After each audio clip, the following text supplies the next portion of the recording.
আসসালামু আলাইকুম ওয়া রাহমাতুল্লাহি ওয়া বারাকাতুহু।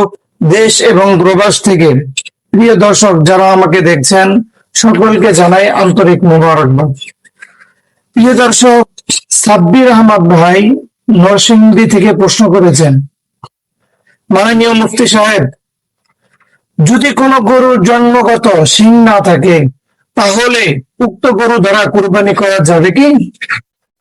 প্রশ্নটি আবারও বলছি, যদি কোনো গরুর জন্মগত শিং না থাকে তাহলে উক্ত গরু দ্বারা কুরবানি করা যাবে কি? প্রিয় সাব্বির আহমদ ভাইয়ের প্রশ্নের জবাবে শরীয়তের পরিভাষায় বলবো, কোন গরুর জন্মগত ভাবে শিং না থাকে তাহলে উক্ত গরু দ্বারা কুরবানি করা যাবে।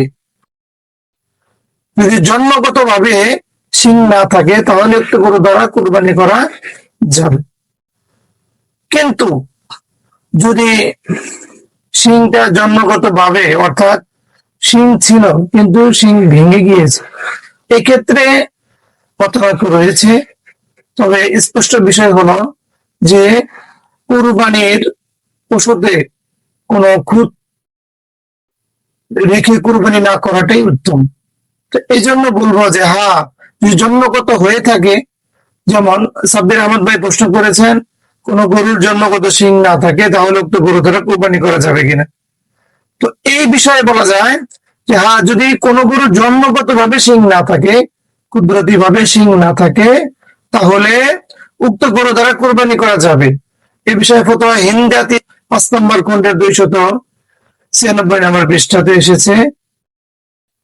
এরপরে রদ্দুল মুহতার কিতাবে এসেছে, এছাড়াও ফতোয়া রহিমিয়াতে এসেছে, এছাড়াও ফতোয়া কাদরখানিয়াতে এবং আরো অন্যান্য কিতাবগুলিতেও একই ভাষ্য এসেছে।